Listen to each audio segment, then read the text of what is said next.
Bienvenue sur Slipodo. L'histoire va commencer dans quelques secondes. Un livre audio original et mystérieux de D'Artagnan et les Trois Mousquetaires, le duel des ombres. Si vous aimez mes vidéos, merci de me soutenir en vous abonnant à la chaîne et en laissant un commentaire. L'histoire commence maintenant. Bonne écoute. La nuit tombait sur Paris comme un rideau de velours noir, étouffant les derniers cris des marchands et les rires des tavernes. D'Artagnan chevauchait vers le Pont-Neuf, son manteau gascon claquant au vent froid de novembre, lorsque les cloches de Notre-Dame sonnèrent minuit. Minuit pile, comme si le destin lui-même avait réglé l'heure de sa mésaventure. Il revenait d'une mission délicate confiée par Monsieur de Tréville, porter un message codé au cardinal de Richelieu lui-même, ce qui aurait pu coûter la vie à n'importe quel autre mousquetaire. Mais D'Artagnan n'était pas n'importe quel mousquetaire. À 23 ans à peine, ce Gascon au sourire insolent et à l'épée toujours prête avait déjà affronté des périls qui eussent paralysé de vieux guerriers. Il avait survécu aux intrigues de cour, aux pièges du cardinal, et même à l'amour, cette arme plus tranchante que toute lame. Le Pont-Neuf s'étendait devant lui, ses pierres grises luisant sous la clarté lunaire, presque translucide. Aucune âme qui vive. Étrange, songea D'Artagnan en ralentissant son cheval. Habituellement, même à minuit, des silhouettes louches traînaient sur le pont. Voleurs, amoureux clandestins ou simples noctambules. Ce soir, le néant, un silence de tombeau. C'est alors qu'il vit la silhouette. Elle émergea de l'ombre sous l'arche du pont, comme un spectre sortant de l'eau. D'Artagnan sut immédiatement que ce n'était pas un brigand ordinaire. L'homme était vêtu de noir, d'un noir absolu qui semblait absorber la lumière elle-même. Un masque blanc, d'une blancheur presque spectrale, couvrait son visage, celui d'un chat de Venise, aux yeux évidés de deux fentes étroites. « Arrête, Gascon !» cria la voix, étouffée par le masque, résonnant étrangement sous les voûtes du pont. D'Artagnan arrêta son cheval et descendit gracieusement, la main posée sur la garde de son épée. Des années de duel lui avaient enseigné à reconnaître les menaces avant même qu'elles ne se manifestent. Celle-ci était réelle. « Qui es-tu, ami, pour m'interpeller avec tant de familiarité ?» demanda-t-il, son accent gascon s'accentuant légèrement, une habitude lorsqu'il était aux aguets. « Je ne suis point ton ami, » répondit l'inconnu en avançant. « Je suis celui qui vient te rendre visite au nom de, disons, d'intérêt supérieur. » Sans autre avertissement, l'homme tira son épée. C'était une lame magnifique, l'acier forgé avec une expertise rare, dont la garde représentait un visage grimaçant. Avant que D'Artagnan ait pu prononcer une parole, l'inconnu s'élança. Le Gascon dégaina son épée en un mouvement fluide, et les deux lames s'entrechoquèrent dans un fracas métallique qui résonna comme un écho du néant. L'inconnu combattait avec une technique précise, froide, dénuée de passion, totalement différente de la manière française, avec son mélange de panache et de calcul. C'était plutôt une danse programmée, inhumaine. D'Artagnan riposta avec l'agilité qui le caractérisait, testant les défenses de son adversaire, cherchant une faille. Mais il n'y en avait pas. Chaque coup qu'il portait était anticipé. Chaque feinte était déjà contournée avant même qu'il ne l'exécute. Impossible. « Tu commences à comprendre » murmura l'inconnu, et D'Artagnan sentit le ton de moquerie glaciale dans sa voix. Ils duellèrent ainsi, durant ce qui sembla une éternité, leurs épées traçant des arcs de feu dans la nuit. D'Artagnan sentait son cœur s'accélérer. Non de peur, car la peur était une indulgence qu'il ne se permettait pas, mais de frustration. Il n'avait jamais affronté quelqu'un d'aussi précis, aussi vide. Soudain, D'Artagnan vit son ouverture. L'inconnu avait, l'espace d'une fraction de seconde, baissé sa garde. Le Gascon fonça, son épée visée droit au cœur. Mais à l'instant où la lame devait transpercer la poitrine de son adversaire, ce dernier disparut. Simplement disparut, comme de la fumée emportée par le vent. D'Artagnan faillit trébucher, tant l'attaque attendue ne se produisit pas. Il pivota frénétiquement, cherchant l'inconnu des yeux. Rien, nulle trace de lui, juste le Pont-Neuf, la Seine qui coulait en silence, et un gant blanc posé délicatement sur la pierre du pont, exactement là où l'inconnu s'était tenu une seconde auparavant. D'Artagnan s'en empara, le tournant entre ses mains. C'était du cuir fin, exquis, mais ce qui glaça vraiment le sang du Gascon était le sceau gravé sur la paume, un symbole complexe, presque douloureux à regarder, qui semblait danser sous les yeux. Des runes entrecroisées, une lune inversée, et au cœur, quelque chose que D'Artagnan ne put identifier, mais qui le répugnait instinctivement. Il glissa le gant dans sa poche, le cœur battant d'une cadence nouvelle. Quand il atteignit enfin sa chambre à la caserne, D'Artagnan ne ferma pas l'œil de la nuit. Le soleil se levait à peine sur Paris, quand Planchet, le valet de D'Artagnan, entra précipitamment dans la chambre, ses joues rouges de l'effort de sa course matinale. « Monsieur, haleta-t-il, vous devez venir à la caserne. Monsieur de Tréville vous demande d'urgence. Il s'est produit quelque chose de terrible près du Louvre. » D'Artagnan se redressa dans son lit, bannissant les dernières traces du cauchemar qui l'avait hanté toute la nuit. Ce masque blanc, ces yeux vides, cette lame impossible à vaincre. Il saisit le gant maudit resté sur sa table de nuit et l'enfouit dans sa botte. Quelque chose lui disait que cet objet aurait son importance. Une demi-heure plus tard, il franchissait les portes de la caserne des mousquetaires. L'atmosphère était étrange, chargée d'une inquiétude palpable. Les hommes chuchotaient entre eux, leurs regards fuyants, comme si quelque malheur invisible s'était abattu sur la garnison.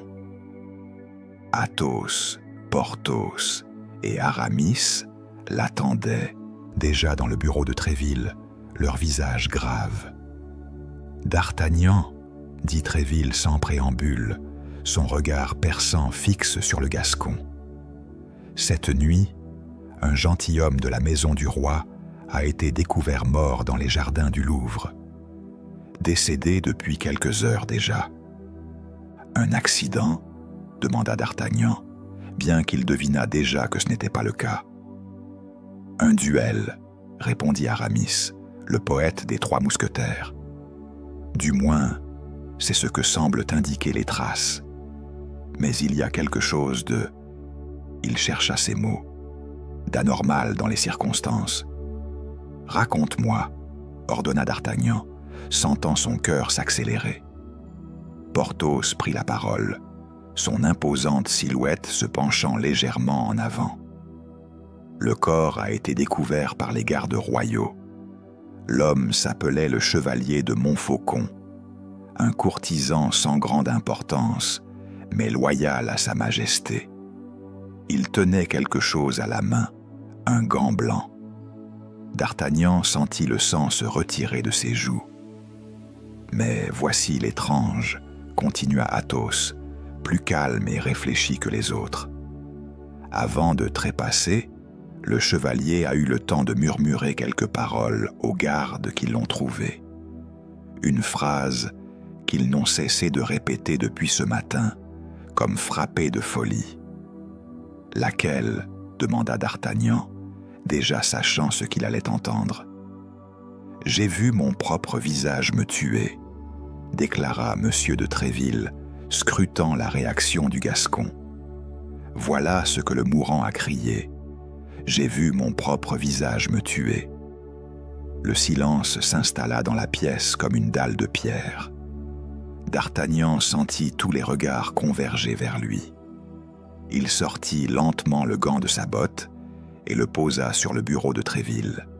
« J'ai reçu la visite d'un ami cette nuit, » dit-il tranquillement, « sur le Pont-Neuf, à minuit. » Il relata l'affrontement avec l'inconnu masqué, le duel impossible, la disparition surnaturelle et le gant laissé derrière. Ses compagnons l'écoutèrent sans l'interrompre, mais il vit la pâleur gagner progressivement les visages d'Athos et d'Aramis. « Il y a plus, » dit Tréville, levant une main. « J'ai ordonné une enquête discrète. En 3 semaines, 4 autres gentilshommes ont disparu ou ont été trouvés morts dans des circonstances similaires. Tous portaient des blessures d'épée. Tous avaient un gant blanc à proximité. Et tous, avant de mourir, ont prononcé des paroles incohérentes parlant de leur propre reflet. « 5 meurtres ?» s'exclama Porthos. « Et personne ne nous en a parlé ?»« Les familles ont voulu étouffer l'affaire, » expliqua Aramis. « Elles craignaient que la rumeur ne détruise la réputation de leur maison. Mais maintenant que c'est arrivé à un homme, aussi en vue que le chevalier de Montfaucon, le secret ne peut plus être préservé. Le roi commence à s'inquiéter. » D'Artagnan examina le gant avec une attention nouvelle. «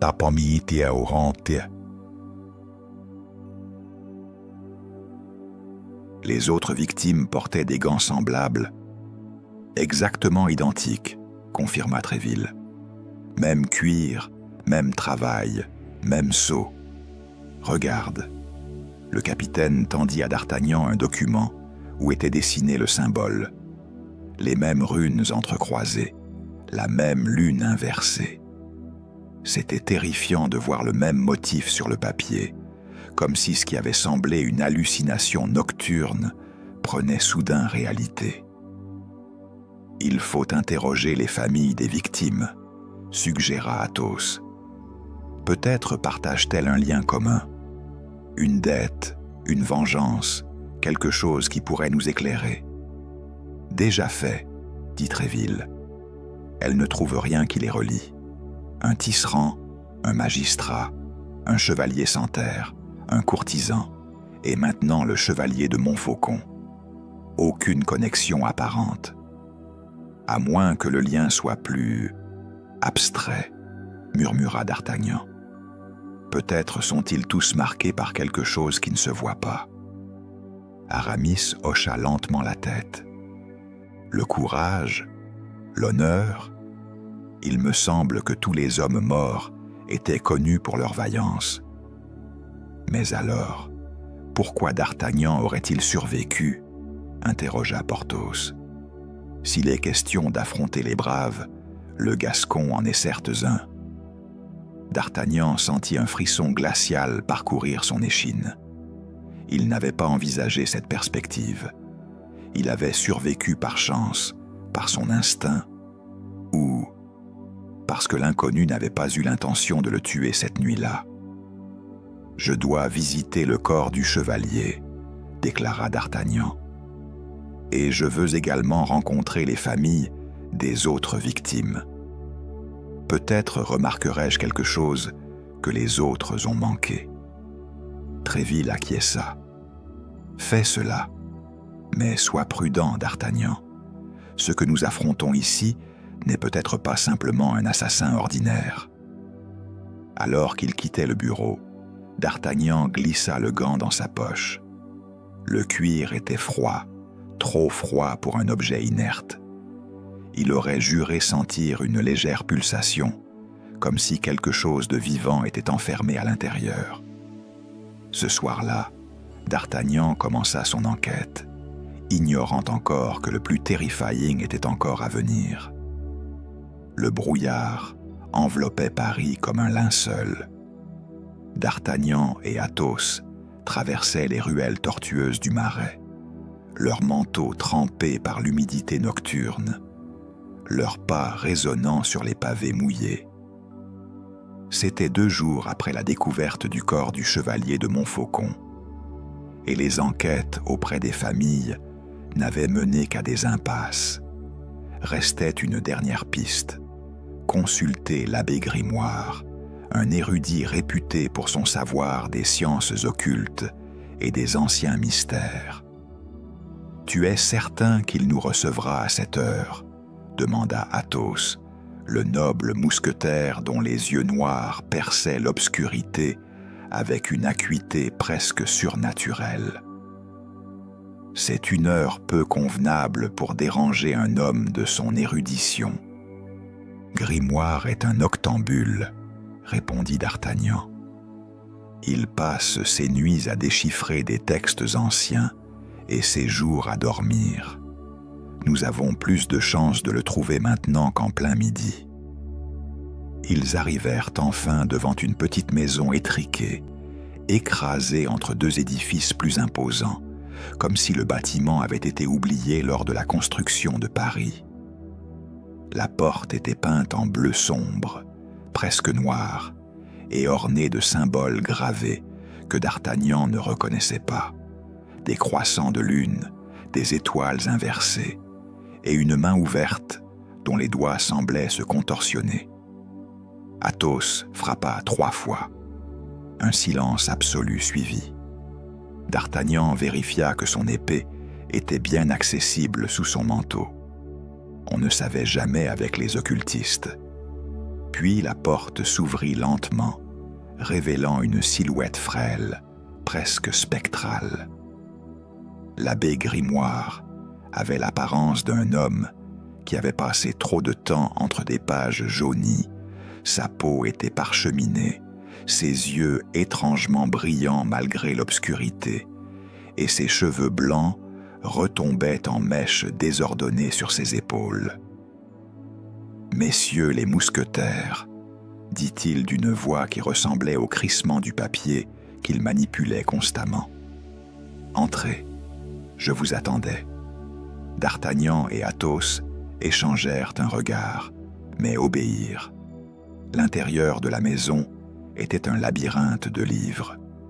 Des étages s'élevaient du sol au plafond, chargés de tomes reliés en cuir, leurs couvertures usées par des siècles de consultation. Des chandelles brûlaient un peu partout, projetant des ombres dansantes sur les murs. L'air sentait le moisi, l'encens et quelque chose d'autre, quelque chose d'ancien, comme si les secrets eux-mêmes avaient une odeur. « Je vous attendais parce que les 3 gants maudits vous amèneraient jusqu'à moi, » continua Grimoire, les guidant à travers le fouillis de son salon. Assis, ils obéirent, s'enfonçant dans des fauteuils qui craquaient sous leur poids. « Vous connaissez l'existence des gants ?» demanda d'Artagnan surpris. « Je connais beaucoup de choses, jeune Gascon, » répondit l'abbé en versant un thé sombre dans des tasses qui n'avaient pas l'air d'avoir été nettoyées depuis des années. « Les gants sont des vecteurs, comment dire, des portes. » Il s'assit en face d'eux, ses doigts noueux serrant une tasse. « Montre-moi le seau, » ordonna-t-il. D'Artagnan sortit le gant, toujours enveloppé dans du tissu, et le plaça sur la table basse entre eux. Grimoire ne le toucha pas, mais se pencha pour l'examiner intensément, ses yeux vieux parcourant chaque courbe du symbole gravé. « Oui, » murmura-t-il. « Oui, c'est bien cela. La marque de la confrérie des miroirs. Je n'aurais jamais cru en revoir une avant ma mort. »« La confrérie des miroirs ?» répéta Athos. « Qu'est-ce que c'est ?» Grimoire se leva avec une raideur douloureuse et s'approcha d'un rayonnage particulier. Il tira un livre épais, recouvert d'une peau qui ne ressemblait à aucune peau normale. La reliure était chaude au toucher, et d'Artagnan recula involontairement. « C'est une société très ancienne, » commença l'abbé en feuilletant le tome. « Aussi ancienne que le Moyen-Âge, peut-être plus ancienne encore. Elle repose sur une pratique ésotérique particulière, celle de la création de doubles spectraux. »« Des doubles » demanda d'Artagnan. « Vous voulez dire des copies ?»« Bien plus que cela, » dit Grimoire, ses yeux prenant une teinte étrange à la lumière des chandelles. « Imaginez si vous pouviez séparer votre ombre de votre corps. Pas votre ombre ordinaire, celle que projette votre corps sous la lumière, mais votre ombre véritable, celle qui renferme tout ce que vous êtes vraiment, vos talents, votre courage, votre essence même. »« C'est impossible, » dit Athos sèchement. « La science est la raison. La raison est un mensonge que nous nous racontons pour dormir la nuit, » interrompit Grimoire. La confrérie connaissait des rituels anciens, oubliés depuis longtemps. Des rituels qui permettaient de matérialiser l'ombre, de la façonner en un être vivant, ou plutôt en un être qui singe la vie. Il tourna une page. D'Artagnan vit des dessins complexes, un homme face à un miroir. Mais au lieu de voir son reflet, une silhouette sortait du miroir pour l'étreindre. Dans les premiers temps, continua Grimoire, ces créations étaient des merveilles. Imaginez, posséder un double de vous-même, capable de vous remplacer, de faire votre travail pendant que vous vous reposiez. Mais il y avait un prix terrible. « Quel prix ?» demanda d'Artagnan. « L'âme, » répondit simplement l'abbé. Chaque fois qu'un double était créé, il fallait un échange. Le créateur offrait une partie de son essence à la créature, et en retour, il s'arrêta, levant les yeux vers eux. En retour, le double volait l'âme de celui qu'on lui avait ordonné de remplacer ou de tuer. C'était la raison d'être de ces créatures, devenir une copie parfaite d'une personne, puis la détruire de l'intérieur, absorbant son essence pour devenir plus réel, plus vivant. D'Artagnan sentit la chair de poule envahir ses bras. « Vous dites que les hommes que nous avons trouvés morts ont été tués par leurs propres ombres, » confirma Grimoire. « D'où leurs dernières paroles. J'ai vu mon propre visage me tuer. » Car c'était vrai, ils voyaient exactement cela. Une créature identique à eux, mais vide de compassion, vide de doute et affamée de leur essence. « Pourquoi les gants ?» demanda Athos. « Quel est leur rôle ?» Grimoire retourna le gant entre ses mains, toujours sans le toucher directement. « Les gants sont des ancres. Ils connectent le double à son créateur, mais aussi à sa victime. C'est par eux que le lien se forge. Et quand le rituel est complet... »« Quand le rituel est complet, quoi ?» insista d'Artagnan. « Le double peut détruire sa victime et absorber son âme, » acheva Grimoire, devenant plus fort, plus réel. Et ensuite, il peut être envoyé pour en cibler une autre. « Combien de victimes ?» demanda Athos froidement. « Selon mes calculs, » répondit Grimoire en parcourant ses notes, « une confrérie complète crée habituellement 9 doubles, 9 créatures spectrales. Vous en avez trouvé 3 qui ont réussi leur mission. 6 autres sont probablement en préparation. » Le silence retomba, lourd comme une pierre tombale. « Et celui qui a attaqué d'Artagnan ?» demanda Athos. « Pourquoi le Gascon a-t-il survécu ?» L'abbé Grimoire tourna son regard vers d'Artagnan avec une intensité presque douloureuse. Parce que tu n'étais pas sa première cible, D'Artagnan, dit-il lentement. Tu étais son dernier essai. Le créateur teste chaque double sur un adversaire avant de le lâcher. Et si ce double a échoué à te tuer, c'est peut-être parce que tu seras l'une de ses vraies cibles. D'Artagnan sentit son cœur s'arrêter. Pas une attaque au hasard, un test. Et il ne savait pas si ce test était passé ou s'il était toujours en cours. Une semaine avait passé depuis la visite à l'abbé Grimoire. Une semaine de nuits blanches et de recherches frénétiques. D'Artagnan et ses compagnons avaient finalement remonté la piste jusqu'au comte de Malcastel, ce noble obscur qui vivait reclus dans son château de Fontainebleau et dont le nom n'apparaissait que rarement dans les chroniques mondaines de Paris. Mais c'était précisément lui, le créateur, le maître des ombres, le praticien de cette magie noire qui ensanglantait la capitale. Pour l'approcher sans éveiller ses soupçons, D'Artagnan avait utilisé ses connexions auprès de la noblesse mineure. Une invitation au bal masqué que Malcastel donnait ce soir-là avait été obtenue, non sans difficulté, grâce à la connivence d'une jeune comtesse friande de scandales et d'aventures. Le château de Malcastel resplendissait sous une débauche de torches et de candélabres. Les jardins étaient transformés en un véritable labyrinthe de lumière, où dansaient des centaines de masques vénitiens, les plus extravagants jamais vus à Paris. Des plumes d'autruche blanches, des velours noirs ornés de perles, des faces félines dorées à leur fin, des dominos de soie cramoisis. C'était un spectacle qui aurait enchanté n'importe quel courtisan, mais D'Artagnan, vêtu d'une cape noire et d'un masque de corbeau, n'avait qu'une préoccupation: localiser son hôte. Il franchit les portes principales, traversant les salons ornés de miroirs qui reflétaient l'infini de masques et de sourires factices. La musique d'un orchestre résonnait partout à la fois, mélange enivrant de violons et de flûtes. Autour de lui, des couples dansaient, d'autres conversaient, en chuchotant, probablement des intrigues amoureuses ou politiques.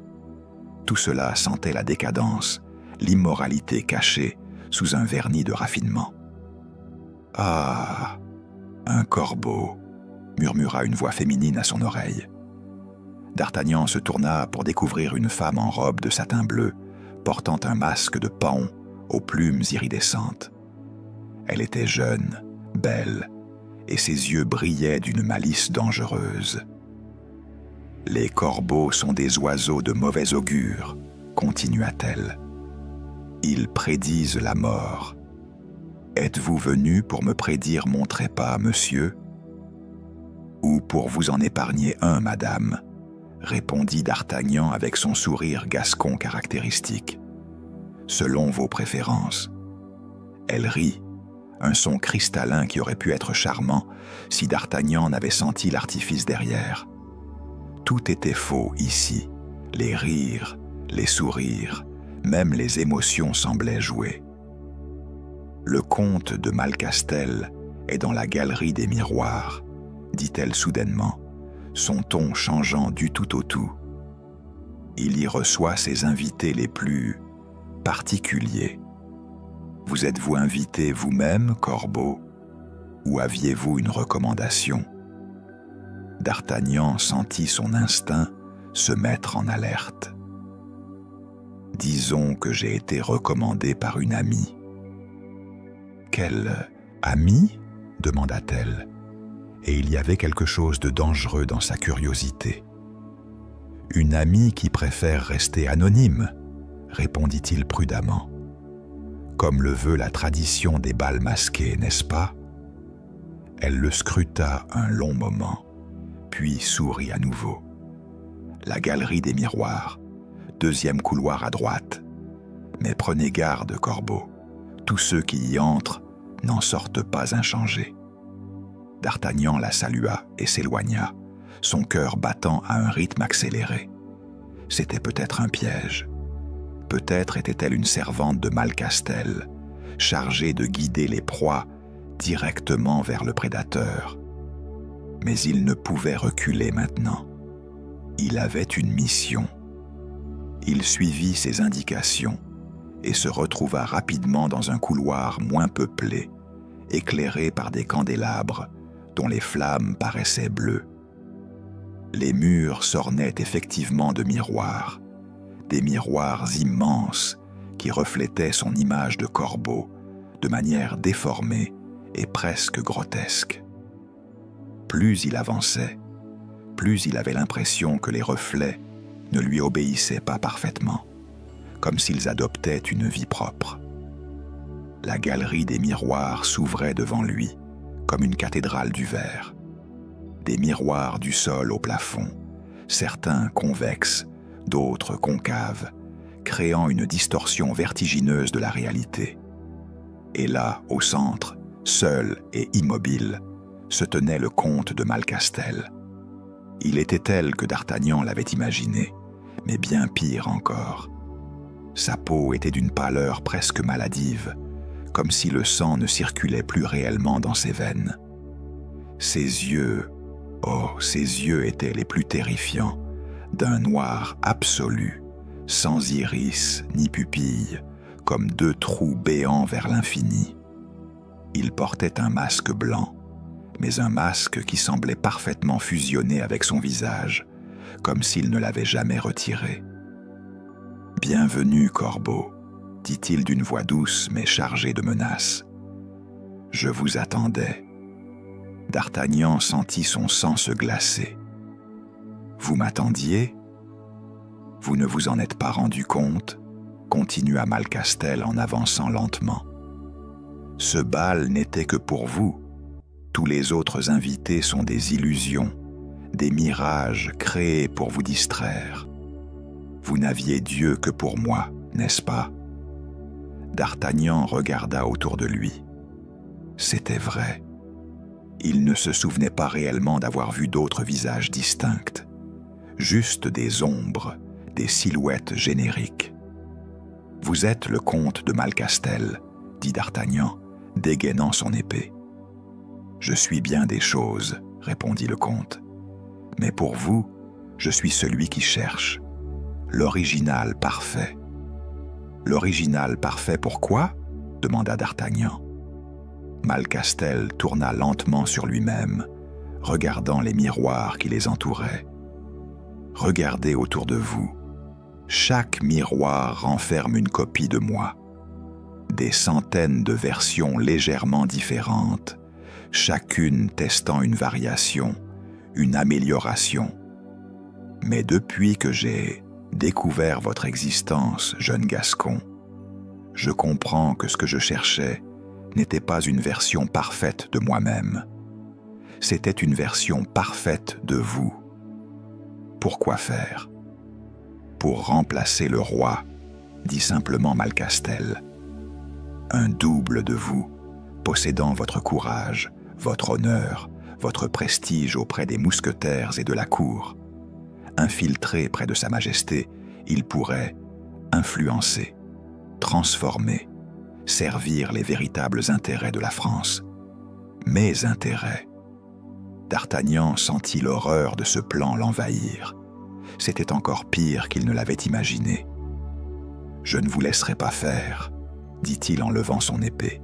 « Mais vous êtes déjà trop tard, » répondit Malcastel avec un sourire glacial. « Le rituel a commencé il y a une semaine. Votre double est presque achevé.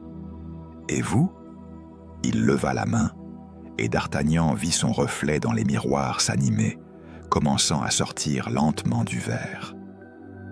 « Vous allez servir de matrice finale. » Tandis que D'Artagnan affrontait Malcastel dans la galerie des miroirs, à 3 lieues de là, dans la forêt profonde de Fontainebleau, Porthos et Aramis se tapissaient derrière les chênes centenaires, observant le château avec l'impatience des chasseurs avant le festin. « Il se passe quelque chose, » murmura Aramis, ses yeux de poète perçant l'obscurité nocturne. « Regardez !» Des flammes s'allumaient autour du château, des torches que des silhouettes encapuchonnées plantaient méthodiquement dans le sol. Une procession se formait, lente et solennelle, descendant vers les souterrains du domaine. Les encapuchonnés chantaient, ou plutôt gémissaient, une mélopée ancienne dont les paroles échappaient aux oreilles des mousquetaires, mais dont la simple sonorité glaçait le sang. « Combien en comptes-tu » demanda Porthos, sa massive silhouette presque invisible dans l'ombre, malgré sa carrure imposante. « 12 au moins, » répondit Aramis. « Peut-être plus. Il faut suivre cette procession. » Ils se glissèrent dans l'obscurité, tels des panthères, contournant les gardes placés aux portes principales. Porthos avait une force surhumaine qui lui permettait d'ouvrir les portes verrouillées avec une discrétion remarquable pour un homme de sa taille, tandis qu'Aramis possédait cette agilité féline qui le rendait quasi invisible. Les souterrains s'étendaient sous le château comme un labyrinthe souterrain. Les murs suintaient d'humidité et l'air sentait le renfermer, chargé d'une ancienneté écrasante. Les torches des encapuchonnés projetaient des ombres dansantes qui semblaient posséder une vie propre. Plus les mousquetaires descendaient, plus la température baissait, jusqu'à devenir presque insupportable. Ils finirent par arriver devant une énorme porte de pierre, gravée de symboles identiques à ceux que d'Artagnan avait vus sur le gant maudit. Sans hésiter, Porthos la poussa, révélant l'antre du sorcier. La crypte était monumentale, un espace qui aurait dû être impossible de contenir sous un simple château. Des colonnes massives s'élevaient vers un plafond qui se perdait dans l'obscurité. Et partout, des miroirs. Des dizaines, des centaines de miroirs de toute taille, certains grands comme des portes, d'autres minuscules comme des pièces de monnaie. Ils tapissaient les murs, le plafond, créant une réalité fractionnée et vertigineuse. Au centre de la crypte, sur une estrade surélevée, se tenait le comte de Malcastel, ses bras levés en une posture de révérence ou de sorcellerie. Autour de lui, les encapuchonnés formaient un cercle complet, et entre eux et Malcastel, devant chacun des grands miroirs, se tenait un prisonnier, enchaîné, bâillonné, complètement immobilisé. Porthos et Aramis se tassèrent derrière une colonne massive, retenant leur respiration. « Ceci ne peut être que monstrueux, » chuchota Aramis. « Voyez ces malheureux, combien en comptez-vous » ? « 9, répondit Porthos. « Exactement 9, face à 9 miroirs. » Malcastel se mit à chanter. Sa voix, amplifiée par l'acoustique étrange de la crypte, devint presque hypnotique, chargée d'une puissance oubliée. Le français ancien s'entrelçait de latin, de symboles sonores qui ne relevaient d'aucune langue connue. Les miroirs commencèrent à luire, leur surface reflétant non pas les prisonniers face à eux, mais quelque chose d'autre, des silhouettes floues, à peine formées, comme des êtres émergeants du néant. Par l'ombre primordiale, par le reflet maudit, par le pouvoir de la dualité, rugissait Malcastel. « Je vous ordonne de prendre forme, de devenir, d'exister. » Les miroirs vibraient, leur surface ondulant comme de l'eau. Et soudain, lentement, les silhouettes commencèrent à sortir du verre. Elles émergeaient pieds nus, leur corps translucide à peine solide, mais prenant progressivement forme et consistance. Chaque double était identique au prisonnier qui lui faisait face, mais vide, complètement vide d'humanité. Leurs yeux ne reflétaient que du noir. Leurs mouvements étaient saccadés, robotiques, comme s'ils apprenaient encore à utiliser leurs membres. « C'est abominable », murmura Aramis, sa main se portant instinctivement vers son épée. Porthos le retint. « Pas encore. Nous devons observer. » Un des prisonniers, un homme au visage rond, que Porthos reconnaissait comme étant le magistrat Thérèse, sembla tenter de crier malgré son bâillon. Son double se tourna vers lui, et sa main, presque transparente, s'étendit lentement vers la gorge de son original. Le magistrat convulsa, ses yeux se révulsant. Une lumière blanche émana de son corps, son essence, comprirent les mousquetaires avec horreur, qui fut absorbé par le double. Le corps du magistrat s'effondra, complètement vidé de vie, tandis que son double prenait progressivement une consistance plus solide, plus réelle. 9 victimes, récita Malcastel en observant chaque absorption. 9 essences pour nourrir et finir mes créations. 9 doubles parfaits. Les encapuchonnés applaudirent, un son qui résonna comme une damnation. « Mais non », continua Malcastel, sa voix prenant une teinte de satisfaction monstrueuse. « Nous en attendons un 10e, un double particulier, un double créé à partir de l'essence du Gascon lui-même, un double qui infiltrera la cour et influencera le roi selon mes desseins. Et pour cela, il se tourna en direction du mur opposé à celui où se cachaient Porthos et Aramis.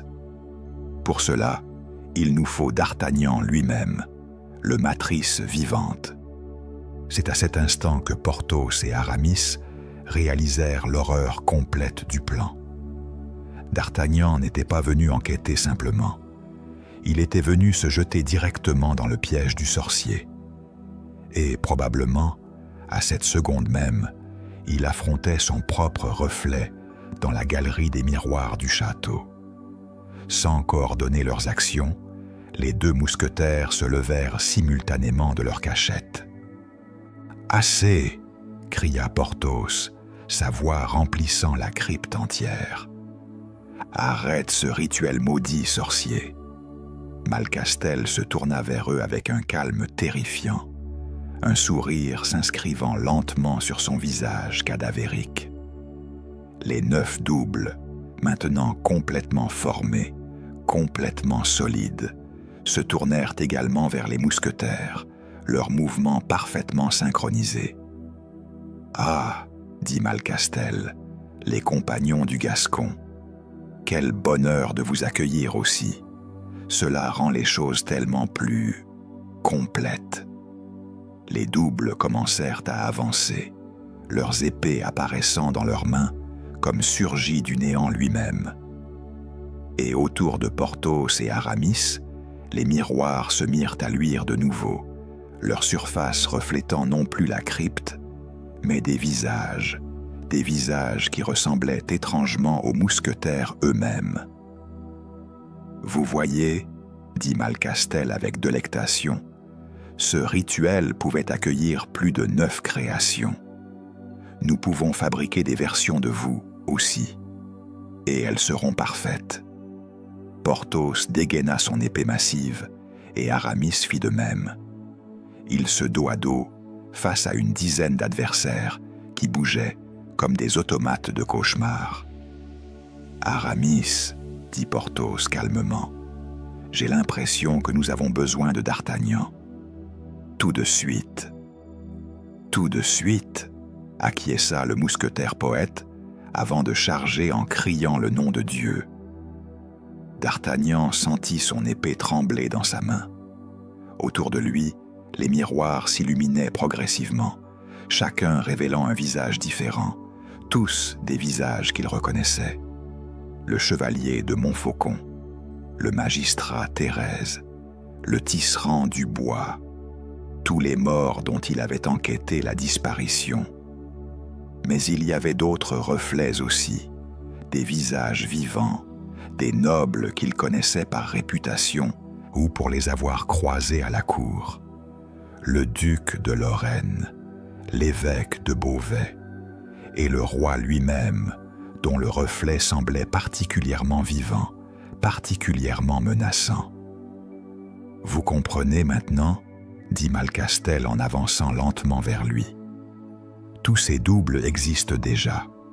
Certains ont accompli leur mission, d'autres attendent l'ordre. Le roi sera remplacé dans moins d'une semaine, et la France entrera dans une nouvelle ère.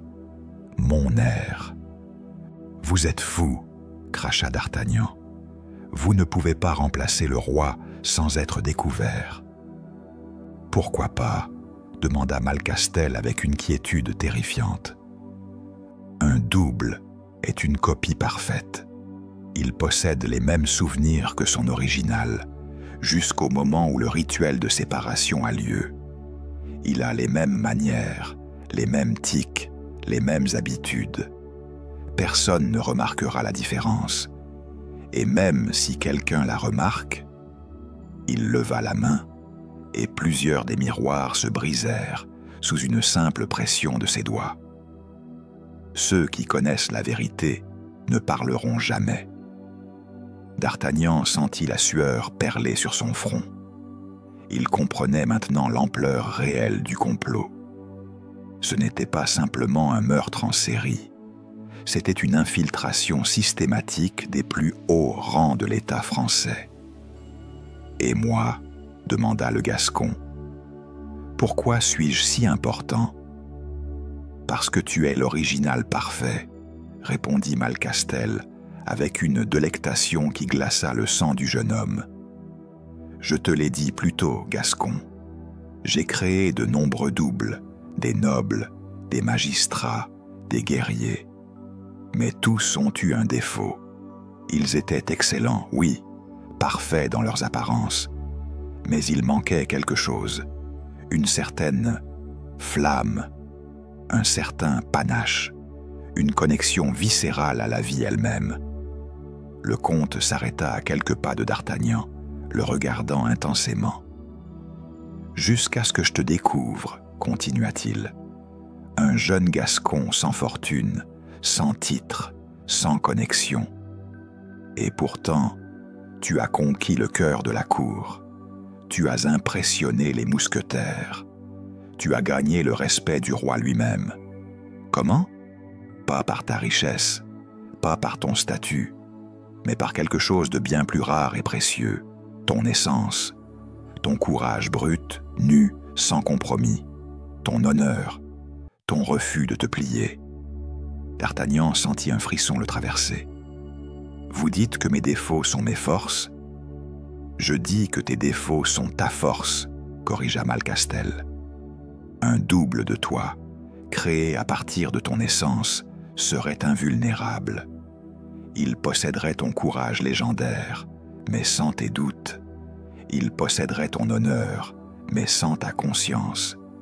Il serait la version perfection de toi-même, la version sans les faiblesses humaines qui t'enchaînent. » À cet instant, D'Artagnan entendit un rugissement, le rugissement de Porthos, qui explosait à travers une porte, suivi du cri d'Aramis. Les deux mousquetaires venaient de découvrir la crypte. Le temps s'accélérait. Malcastel ne paraissait pas inquiet. « Tu vois, » dit le comte, pointant du doigt vers le grand miroir derrière lui. « Le rituel est presque achevé. » D'Artagnan se tourna. Ce qu'il vit lui glaça le sang plus profondément que n'importe quoi jusque-là. Dans le miroir se tenait son propre reflet. Mais ce n'était pas un simple reflet. C'était une version translucide de lui-même, presque complètement formée. Les traits étaient les siens, exactement les siens, mais l'expression était vide, dénuée de toute chaleur humaine. Les yeux étaient d'un noir absolu, comme ceux de Malcastel, et le corps commençait déjà à sortir du verre, les mains émergeant d'abord, puis les bras. « Non » murmura d'Artagnan, réalisant enfin l'horrible vérité. Vous n'allez pas faire. Regardez votre main, l'interrompit Malcastel. D'Artagnan baissa les yeux et sentit son cœur s'arrêter complètement.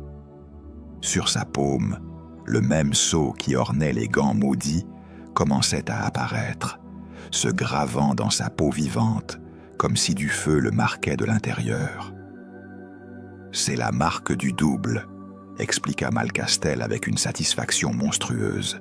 « Elle se grave sur la peau du original au moment où le rituel final commence. C'est votre lien. Tant qu'elle brûle, votre double se constitue. Et quand elle s'effacera, la marque commença à s'étendre, de sa main vers son poignet, puis vers son bras entier. Votre double sera complet, vivant, vrai et capable de vous remplacer complètement. » Le double émergea complètement du miroir. Il était translucide, ses mouvements saccadés, mais chaque seconde qui passait, il devenait plus solide, plus réel. Il leva son épée, une arme qui semblait faite de cristal liquide, et le regarda avec les yeux vides du damné. « Vous allez combattre votre propre essence, Gascon, » ricana Malcastel. « Et quand vous serez vaincu, vous serez absorbé par votre double. Vous cesserez d'exister. Votre double prendra votre place, votre nom, votre âme. Et alors, il accomplira ma volonté. » D'Artagnan entendit les cris de bataille en provenance des niveaux supérieurs. Porthos et Aramis combattaient les autres créatures. Il était seul, complètement seul, face à l'impossible. Mais c'est alors qu'il comprit quelque chose qu'Athos lui avait dit une nuit, autour d'une bouteille de vin. Le courage n'est pas l'absence de peur, d'Artagnan. C'est l'action en dépit de la peur. D'Artagnan leva son épée vers son double émergent. Le Gascon en lui refusa catégoriquement de se plier. « Alors combattons, dit-il simplement. » Et le double avança, ses mains fantomatiques se mouvant comme celles d'un assassin programmé pour une seule tâche, l'élimination de son original. La marque sur la main de d'Artagnan brûlait maintenant intensément, s'étendant sur tout son corps. Il sentait son essence même s'échapper, se transformer, se refuser à exister. Mais il refusa de plier, car il savait quelque chose que Malcastel ne savait pas. Il savait que ses amis venaient. Il savait que Porthos possédait une force surhumaine. Il savait qu'Aramis avait une intelligence tactique redoutable. Et il savait, dans les profondeurs de son âme gascon, qu'un homme qui refuse de mourir ne mourrait jamais vraiment. « Allez-y » murmura-t-il à son double. « Je vous attends. » Les deux épées s'entrechoquèrent dans l'espace étroit de la galerie des miroirs. 3 jours avaient passé depuis la fuite précipitée du château de Malcastel. 3 jours où d'Artagnan avait dormi à peine quelques heures, toujours en alerte, toujours conscient que quelque chose de monstrueux le traquait. Porthos et Aramis avaient réussi à le libérer de la galerie des miroirs au prix d'une bataille effroyable contre les créatures spectrales. Mais Malcastel avait disparu, évaporé dans le dédale souterrain de son château comme une brume au lever du soleil. Et le double était ailleurs, quelque part, attendant. D'Artagnan avait tenté de maintenir une apparence de normalité.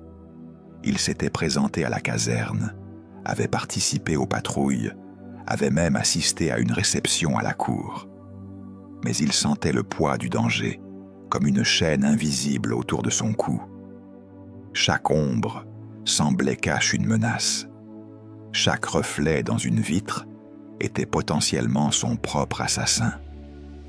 Ce soir-là, il était rentré à sa chambre, une petite pièce spartiate dans le quartier du Marais, loin des magnificences de la cour. mais suffisamment éloigné pour offrir une certaine intimité. Planchet lui avait préparé un bain d'eau tiède, et d'Artagnan avait renvoyé son valet pour la nuit. Il avait besoin de solitude, de silence. Il aurait dû savoir que c'était une erreur. La chambre était faiblement éclairée par un feu mourant dans la cheminée. D'Artagnan s'était allongé sur son lit, son épée à côté de lui, une habitude qui lui avait sauvé la vie plus d'une fois. Il avait fermé les yeux, cherchant le sommeil qui le fuyait depuis des jours. C'est alors qu'il le sentit. Une présence, glaciale, absolue. D'Artagnan ouvrit les yeux brutalement et se redressa.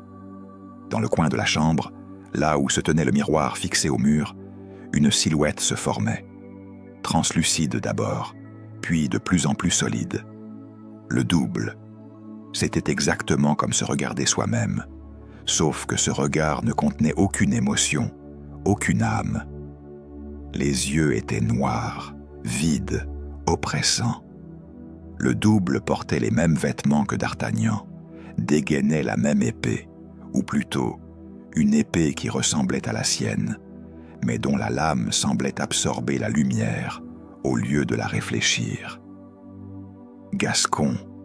murmura le double d'une voix qui était la sienne, mais inversée, comme si on l'entendait de très loin. D'Artagnan saisit son épée et se jeta au sol, au moment même où le double frappait. La lame noire passa à quelques centimètres au-dessus de sa tête, traçant une ligne brillante dans l'obscurité. Le Gascon roula latéralement, se redressa en position défensive. « Je suis toi », continua le double d'une voix sans inflexion. « Je suis ce que tu pourrais être sans tes doutes, sans ta faiblesse, sans ton humanité. »« Tu n'es rien », cracha d'Artagnan. « Tu es une abomination, une copie vide d'une âme véritable. » Le double attaqua. C'était comme combattre soi-même, mais avec un style dépourvu de toute créativité personnelle. Chaque coup était parfaitement exécuté, chaque parade anticipée avec une précision mathématique. D'Artagnan avait affronté de nombreux adversaires dans sa vie, des braves, des lâches, des vétérans des guerres de religion. Mais jamais il n'avait rencontré quelqu'un qui connaissait ses propres mouvements aussi intimement. Il tenta une feinte, un mouvement favori du style gascon, mais le double le dévia sans effort, comme s'il savait déjà ce que d'Artagnan allait faire, avant même que le jeune homme ne le sache. Pire, le double utilisa la feinte contre lui, sa contre-attaque forçant d'Artagnan à se jeter en arrière pour éviter une lame qui aurait dû le transpercer.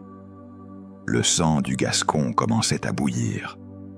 Non pas de peur, jamais de peur, mais de frustration. Pour la première fois de sa vie, d'Artagnan se sentait complètement, absolument impuissant.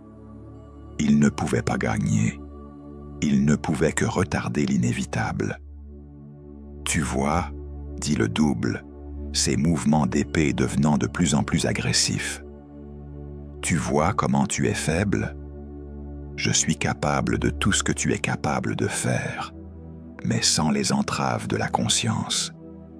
Bientôt, tu ne seras plus, et moi, je prendrai ta place.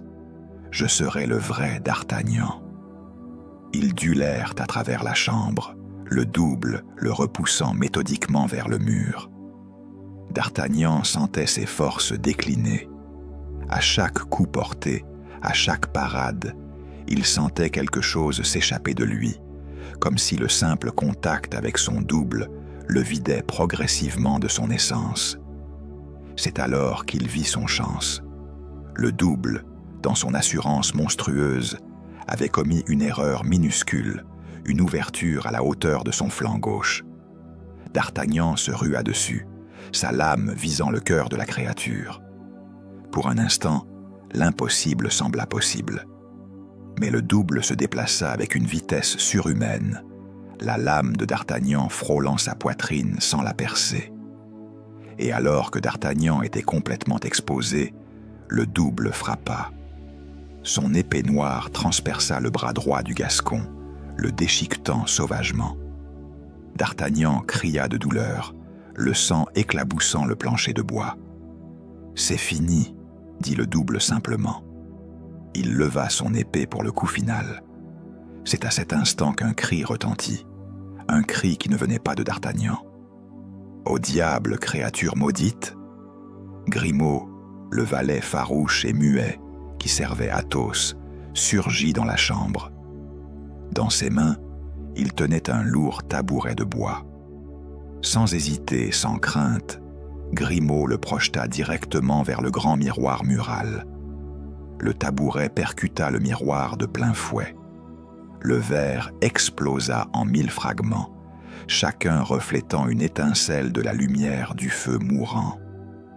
Et le double poussa un hurlement d'agonie qui n'était pas humain, un cri qui semblait arracher les murs eux-mêmes. La créature devint translucide, vacillant, son solidité s'effaçant. Sans le lien du miroir, sans son ancrage au monde des vivants, le double commençait à se désagréger. « Non », gémit-il, sa voix s'affaiblissant. « Je ne peux pas retourner au néant. »« Tu n'aurais jamais dû émerger du néant, » dit d'Artagnan, se levant malgré sa blessure sanglante. Le double explosa soudainement en une myriade de petits points de lumière, comme des étoiles s'éteignant, avant de disparaître complètement, ne laissant derrière que l'odeur de la combustion et du verre brisé. D'Artagnan s'effondra contre le mur, tenant son bras blessé. Grimaud accourut immédiatement, déchirant des bandes de linge pour endiguer le flot de sang. « Merci, vieil ami, » murmura d'Artagnan. « Comment as-tu su ?» Grimaud fit un geste expressif, le seul langage du muet fidèle. Il pointa d'abord vers Athos, qui entra dans la chambre à cet instant même, son épée dégainée, suivie rapidement par Porthos et Aramis. Ils s'étaient positionnés dans toute la maison, attendant une attaque qui semblait inévitable. « Nous savions que cela viendrait, » dit Athos calmement.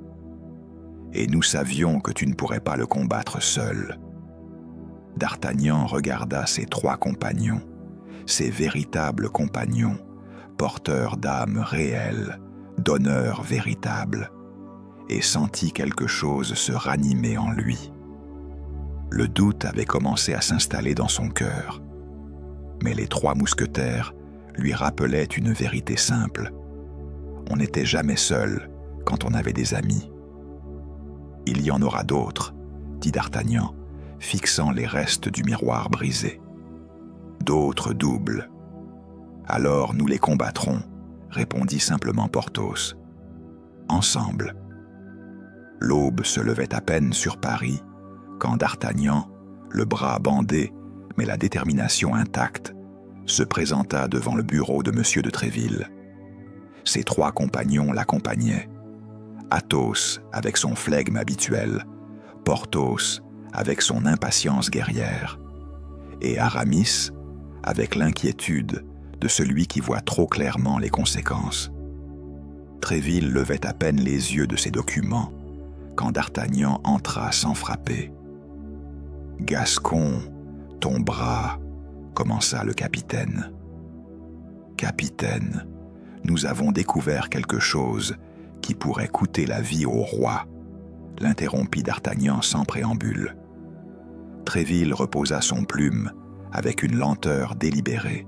« Explique. » D'Artagnan relata tout, le comte de Malcastel, les rituels occultes, la création des doubles, l'identité des victimes. Tréville l'écouta sans l'interrompre, son visage impénétrable, ses yeux se plissant légèrement à mesure que le récit progressait. « Tu me dis que Paris est infesté de créatures spectrales créées par la sorcellerie, » récapitula Tréville, quand d'Artagnan eut terminé, et que le roi lui-même pourrait être remplacé par l'une de ces abominations. « C'est exactement cela, capitaine, » confirma d'Artagnan. Tréville se leva et s'approcha de la fenêtre, les mains croisées derrière son dos. Un long silence s'installa, le silence des hommes qui pèsent l'impossible contre le pragmatique. « C'est de la démence, » dit finalement Tréville. « De la pure démence. »« Capitaine, » commença Athos. « Non, » l'arrêta Tréville sans se tourner. « Vous croyez ce que vous dites. Je le vois dans vos yeux. Mais demandez-vous un instant comment je suis censé présenter cette accusation au roi. Sire, un sorcier crée des copies de vous en utilisant des rituels interdits pour vous assassiner. Le cardinal me ferait enfermer dans la Bastille avant même que j'aie fini ma première phrase. »« Et si c'était vrai ?» demanda Aramis doucement. « Si c'était vrai, » répondit Tréville en se tournant enfin vers eux, « nous avions besoin de preuves, des preuves tangibles, pas des histoires de miroirs et de rituels, des faits. » D'Artagnan sentit la frustration monter en lui.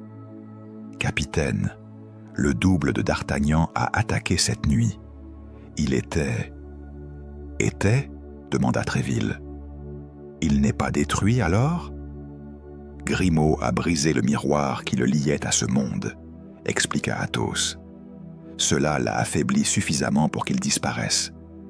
Mais les autres doubles existent toujours, et Malcastel prépare quelque chose de plus grand. » Tréville retourna à son bureau et s'assit lourdement. Il se frotta le visage de ses mains, un geste d'homme écrasé par le poids des responsabilités. « Très bien, » dit-il finalement. « Apportez-moi des preuves. Une seule preuve physique que ce que vous me dites n'est pas le délire de 4 mousquetaires trop longtemps exposés aux intrigues de cour. Apportez-moi cela, et j'irai personnellement avertir le roi. Sinon, il n'eut pas besoin de terminer. C'est Porthos qui trouva la preuve. En fouillant les registres de la cour, une tâche que le géant avait entreprise avec l'aide d'une jeune demoiselle de cour reconnaissante, le mousquetaire découvrit quelque chose d'étrange. Le chevalier de Montfaucon, le premier à avoir été découvert mort, avait eu une audience avec le roi le jour même de sa disparition. Or, selon les registres, il avait eu une deuxième audience 3 jours plus tard. 3 jours après sa mort, dit Porthos en jetant le document sur le bureau de Tréville.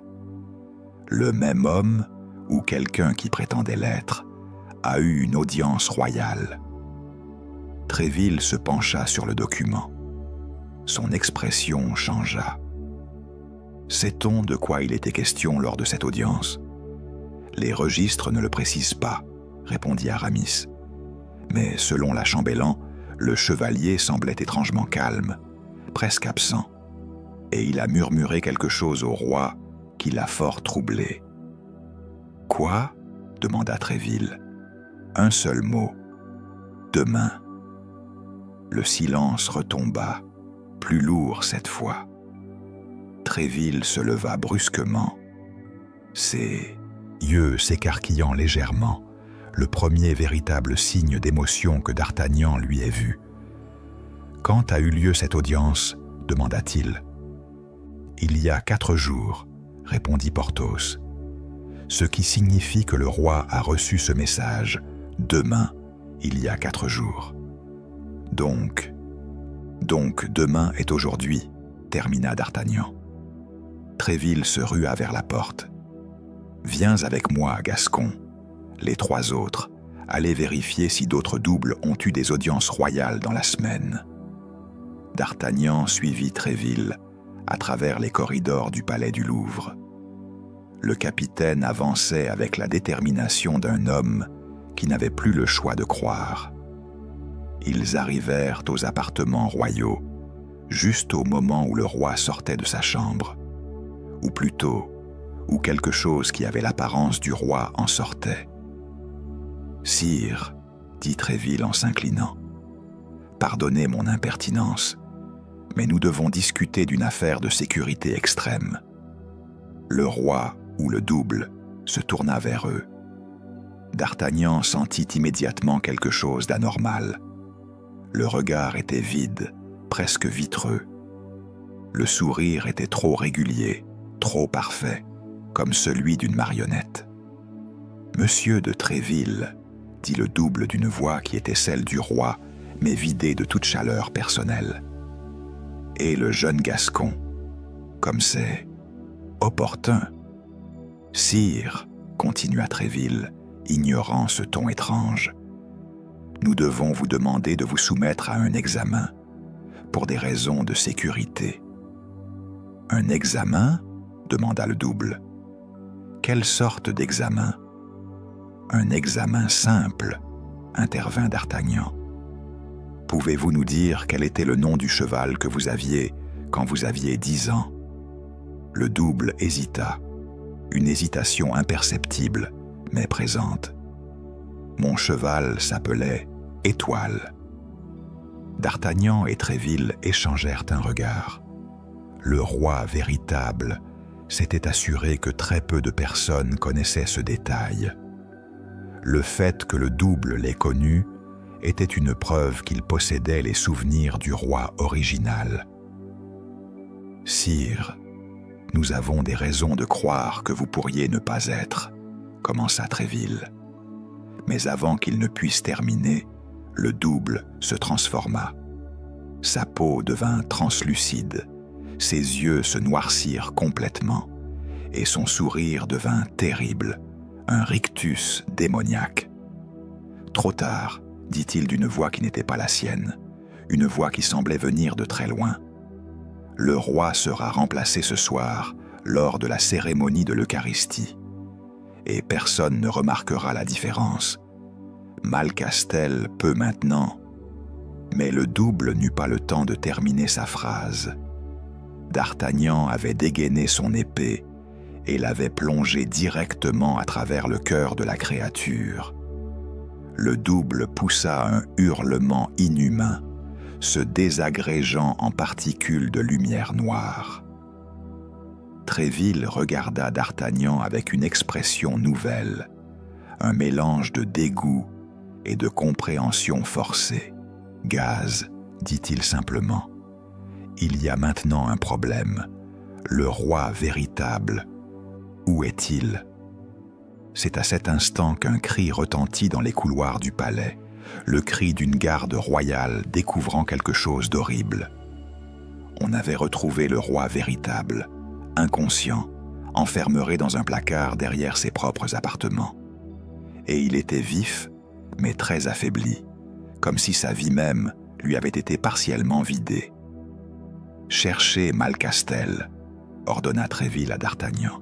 « Je m'occupe du roi, mais trouve-le avant ce soir, Gascon, avant la cérémonie, avant que d'autres doubles ne se mettent à l'œuvre. » D'Artagnan hocha la tête et se rua hors du palais, suivant l'unique piste qui restait. Le château de Malcastel devait receler encore des secrets. La cérémonie de l'Eucharistie devait commencer à 18 heures. Il était maintenant 4 heures de l'après-midi, et le Louvre était en ébullition contrôlée. Le roi, bien que affaibli, avait été placé sous la protection rapprochée de la garde royale. Monsieur de Tréville avait mobilisé chaque mousquetaire disponible. Mais les préparatifs ordinaires paraissaient maintenant pathétiquement insuffisants. D'Artagnan et ses compagnons avaient pris position dans les galeries principales du palais, leurs épées dégainées, leurs yeux scrutant chaque ombre. Athos se tenait près de la chapelle royale. Porthos gardait le couloir menant aux appartements du roi. Aramis était posté à l'entrée principale du Louvre, et d'Artagnan, lui, attendait dans la grande galerie, le cœur du palais. À 17 heures précises, tous les miroirs du Louvre se mirent à briller simultanément. C'était comme si le palais lui-même respirait. Chaque reflet, chaque surface brillante s'illumina d'une lueur spectrale. Et alors, ils sortirent, les doubles, une armée entière de créatures spectrales, émergeant des miroirs comme des cauchemars incarnés. « Ils arrivent !» cria Athos à travers le palais. Le premier double à émerger ressemblait au duc de Lorraine, un noble puissant, un guerrier vétéran. Il apparut dans la galerie avec une solidité terrifiante, son épée spectrale déjà en position d'attaque. D'Artagnan se rua à sa rencontre, leurs lames s'entrechoquant avec une violence qui fit trembler les murs.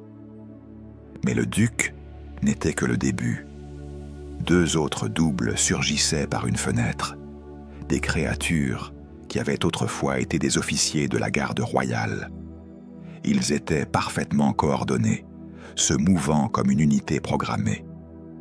D'Artagnan les repoussa, mais à peine avait-il gagné du terrain qu'une quatrième créature émergeait d'un miroir mural.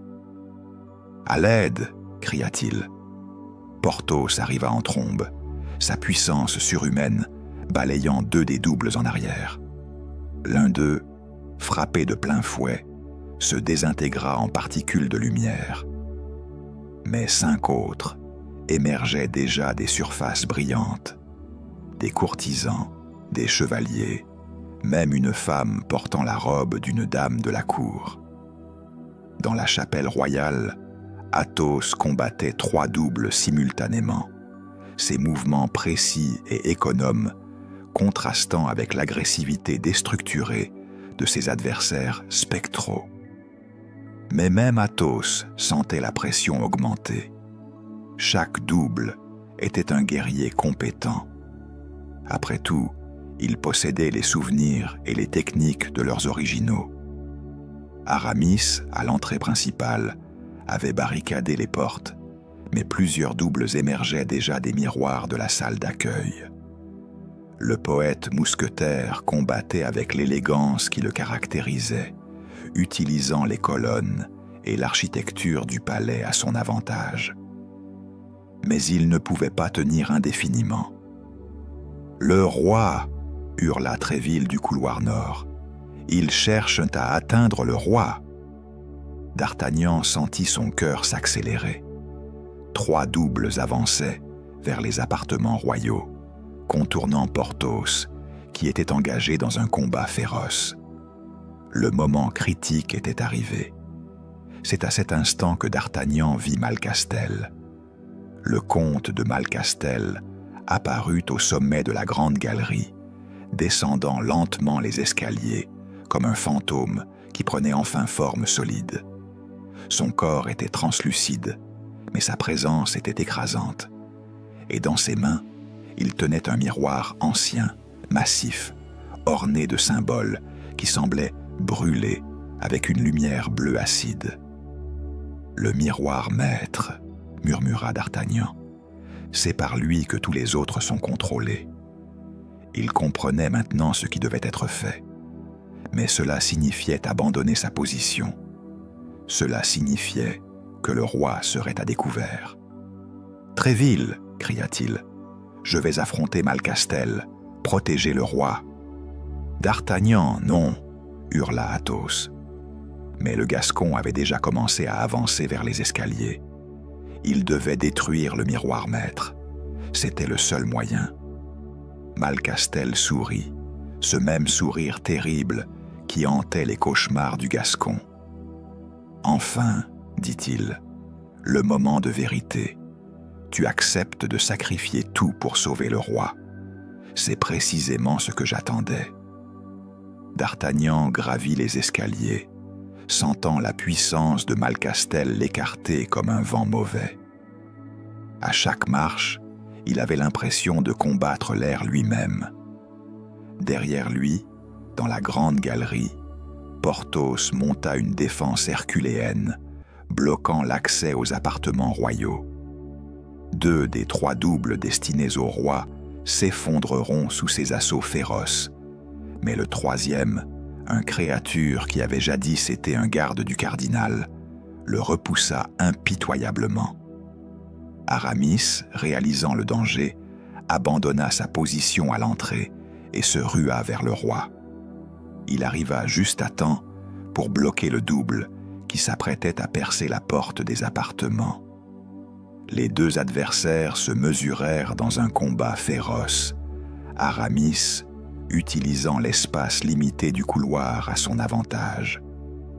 Et Athos, comprenant le plan d'Artagnan, se força à combattre les trois doubles qui le cernaient avec un sang-froid qui aurait dû l'épuiser mais qui, au contraire, semblait le galvaniser. À chaque double vaincu, un peu moins d'énergie spectrale alimentait Malcastel. D'Artagnan atteignit le sommet des escaliers. Malcastel l'attendait, le miroir maître levé comme une arme. « Tu comprends maintenant ?» dit le comte. « Tu ne peux pas vaincre sans destruction. Et la destruction de ce miroir te détruira aussi, Gascon. Tu es lié à lui par le sceau. » D'Artagnan regarda la marque du double sur sa paume, toujours présente, toujours brûlante. « Alors nous serons détruits ensemble, » dit-il simplement. Et il chargea. D'Artagnan monta les dernières marches, son épée levée, son cœur battant à un rythme qui aurait terrifié n'importe quel homme ordinaire. Mais D'Artagnan n'était pas ordinaire. Il était gascon, fils d'une race de guerriers qui préférait mourir debout plutôt que de vivre à genoux. Malcastel reculait lentement, le miroir maître toujours levé, ses yeux noirs comme des trous vers l'infini. La grande galerie s'était transformée en un champ de bataille spectral. Les doubles que Malcastel n'avait pas encore envoyés flottaient autour d'eux, attendant les ordres de leur créateur. Mais le comte semblait vouloir cet affrontement, ce duel final entre le Gascon et le maître des ombres. « Pourquoi ?» demanda d'Artagnan en s'avançant. « Pourquoi tout cela? Un homme de ton pouvoir, de ta connaissance, pourquoi sacrifier tant d'âmes ?» Malcastel s'arrêta au cœur de la galerie, entouré de miroirs qui reflétaient ton image de 1000 façons différentes. Chaque reflet semblait légèrement différent du précédent, des variations infinies d'un même être maudit. « Pourquoi ?» répéta le comte, et il y avait quelque chose d'étrangement humain dans sa voix à cet instant. « Parce que le monde entier est imparfait, Gascon. Tu le vois, n'est-ce pas? Cette corruption, cette faiblesse qui imprègne chaque homme, chaque femme, chaque enfant. » Il baissa le miroir maître, révélant son visage.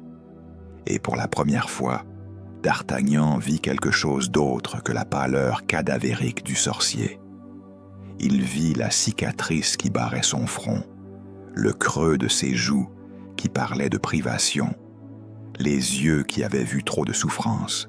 « Je m'appelais autrefois Laurent de Malcastel, » continua le comte. « J'étais un homme de science, un alchimiste, un chercheur des mystères cachés du monde. Pendant 30 ans, j'ai servi le roi de France, créant des élixirs, étudiant les forces anciennes, tentant de percer les secrets de la création elle-même. » Il s'assit lentement, comme si le poids de ses souvenirs était trop lourd à porter debout. « Et comment m'a-t-on remercié ?» demanda-t-il amèrement. « En 1630, le cardinal de Richelieu m'a accusé de sorcellerie. Moi, un homme dont les seuls crimes étaient la curiosité et l'ambition de repousser les limites de la connaissance humaine. » D'Artagnan écouta, retenant son épée. Il connaissait ce nom, Laurent de Malcastel. On en parlait comme d'une légende, d'un homme qui avait osé défier les autorités ecclésiastiques et qui avait payé le prix de son hubris. Ils m'ont emprisonné, continua Malcastel, ses yeux fixant un point invisible. 10 ans dans une cellule qui était à peine plus grande qu'un cercueil. Pendant 10 ans, je n'ai vu que l'obscurité, senti que la froideur, entendu que le silence et mes propres pensées.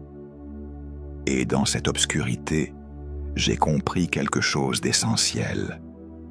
Il se leva brusquement, et sa voix devint soudainement puissante, remplie d'une conviction terrible.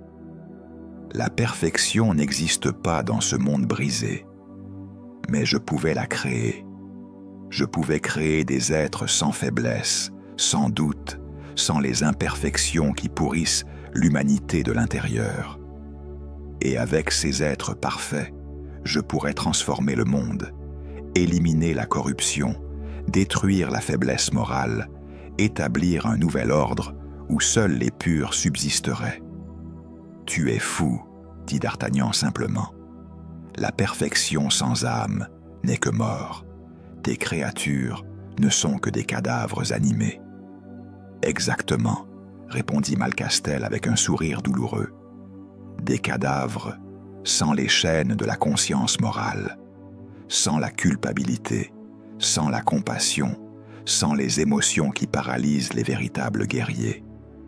Voilà ce que j'ai créé.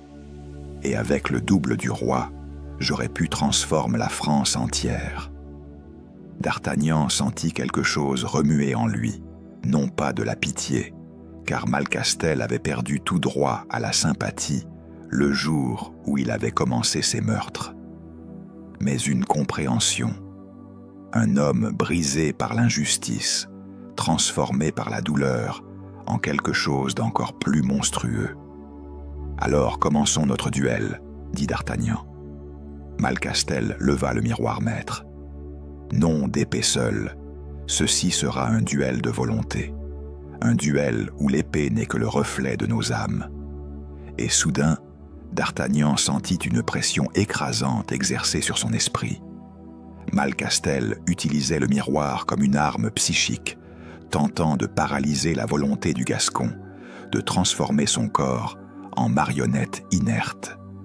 C'était comme sentir 1000 mains invisibles le tenir immobile. Mais D'Artagnan avait affronté bien des épreuves dans sa courte vie. Il avait combattu des ennemis plus expérimentés. Il avait affronté des adversaires plus puissants. Et il avait découvert quelque chose que Malcastel, enfermé dans sa tour d'ivoire d'obscurité et de vengeance, ne comprenait pas. La volonté d'un guerrier ne se brise pas par la puissance seule. Elle se renforce par l'amour, l'amour pour ses compagnons, l'amour pour son honneur, l'amour pour la vie elle-même. D'Artagnan avança, pas à pas, chacun de ses muscles tremblant sous la pression mentale de Malcastel. Mais il avança. « Pourquoi » cria Malcastel, sa voix devenant hystérique. « Pourquoi peux-tu te mouvoir? J'ai brisé des hommes plus forts que toi. »« Parce que je suis imparfait, » répondit D'Artagnan, toujours avançant. « Et que mon imperfection est ma force. Tu cherches à éliminer les doutes, mais les doutes m'enseignent. Tu cherches à détruire les émotions, mais les émotions me donnent du courage. Tu as créé des machines. Moi, je suis vivant. » D'Artagnan leva son épée. Malcastel fit de même avec le miroir maître, le tenant comme une arme. Et le duel véritablement commença. Non plus le duel entre deux lames, mais le duel entre deux visions du monde. Entre un homme qui cherchait à détruire l'humanité pour créer la perfection, et un homme qui acceptait son humanité imparfaite comme son plus grand trésor. Les épées s'entrechoquèrent, et dans cet échange initial, D'Artagnan sentit quelque chose céder en lui, la peur, oui, mais aussi la certitude que cette nuit serait définitive, que l'un d'eux ne verrait. Le duel s'éternisait dans la grande galerie, entrelacé de magie et de fer. Malcastel avait invoqué ses créatures les plus puissantes, le double de D'Artagnan lui-même en émergea, translucide, mais de plus en plus solide, se joignant à son créateur pour encercler le Gascon. D'Artagnan combattait deux adversaires à la fois, l'un vide de toute humanité, l'autre rongé par la vengeance et la folie. Ses blessures se multipliaient, une entaille au flanc, une autre à l'épaule. Le sang coulait, mais il continuait, refusant obstinément de tomber. « Tu vois » ricana Malcastel, en frappant avec violence. « Tu ne peux pas me vaincre. Ton imperfection est ta condamnation. » Le double de D'Artagnan était particulièrement redoutable. Il anticipait chaque mouvement du Gascon avec une précision mathématique, car il était littéralement une copie de lui, sans la conscience qui ralentissait le vrai D'Artagnan, sans les doutes qui tempéraient ses instincts meurtriers. D'Artagnan reculait, pas à pas, vers le centre de la galerie. Les miroirs l'entouraient de toutes parts, reflétant une dizaine de versions différentes de lui-même en train de perdre, d'être submergé, vaincu, détruit. C'est alors que D'Artagnan s'arrêta, non pas parce qu'il était fatigué, non pas parce qu'il abandonnait, mais parce qu'il avait compris quelque chose de fondamental en regardant tous ses reflets. « Regarde-moi » cria-t-il à son double. Le double hésita, une simple microseconde, mais une hésitation néanmoins. « Tes reflets ne me montrent pas la défaite » continua D'Artagnan, son accent gascon devenant presque poétique. « Ils me montrent la vérité. Tu es parfait, oui, mais cette perfection est une prison. Tu ne peux jamais apprendre, tu ne peux jamais grandir, tu ne peux jamais devenir plus que ce que tu es. » « Silence » hurla Malcastel. Mais D'Artagnan poursuivit, s'adressant maintenant directement à son double. « Je vois en toi ce que tu m'as pris, mais regarde en moi ce que tu n'auras jamais. Le droit de douter, le droit de souffrir, le droit d'être vivant, vraiment vivant, avec toutes les imperfections que cela implique. » D'Artagnan regarda sa propre main, celle marquée du sceau du double, et il la regarda vraiment, pour la première fois, non pas comme une malédiction, mais comme une preuve qu'il était réel, qu'il avait une âme, une essence qui ne pouvait être copiée, même pas par la magie ancienne. « Je doute, » dit D'Artagnan simplement. « Je suis terrifié. Je tremble même maintenant, et je sais que je pourrais mourir ici. Mais c'est précisément cela qui me rend plus fort que toi, car tu ne sais rien de tout cela. Tu ne sais pas ce que c'est que de combattre l'incertitude. » Le double échangea un regard avec Malcastel, et pour la première fois, D'Artagnan vit quelque chose de semblable à la confusion dans ses yeux vides. « Tu ne peux pas le comprendre » continua D'Artagnan en se tournant vers Malcastel. « Tu as créé tes créatures pour éliminer les faiblesses humaines. Mais tu as aussi éliminé l'humanité elle-même. Tes doubles sont des armes, pas des êtres, et une arme ne peut jamais vraiment vivre. » Malcastel hurla de rage. Le miroir maître s'illumina d'une lumière bleue acide, et tous les doubles des 4 mousquetaires furent invoqués simultanément.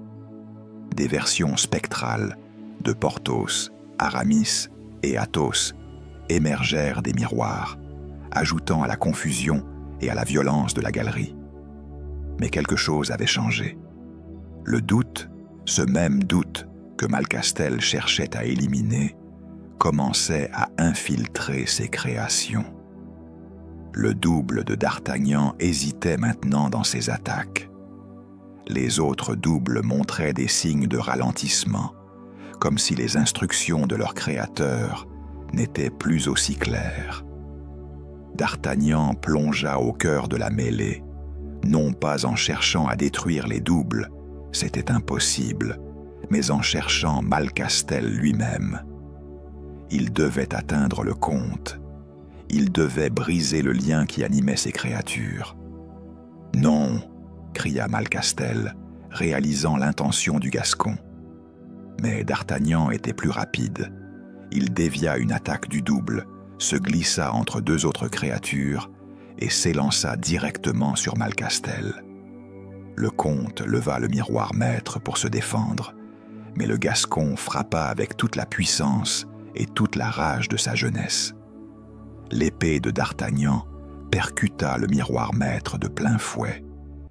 Et alors, quelque chose d'extraordinaire se produisit. Le miroir se fissura, pas physiquement, mais magiquement, spirituellement.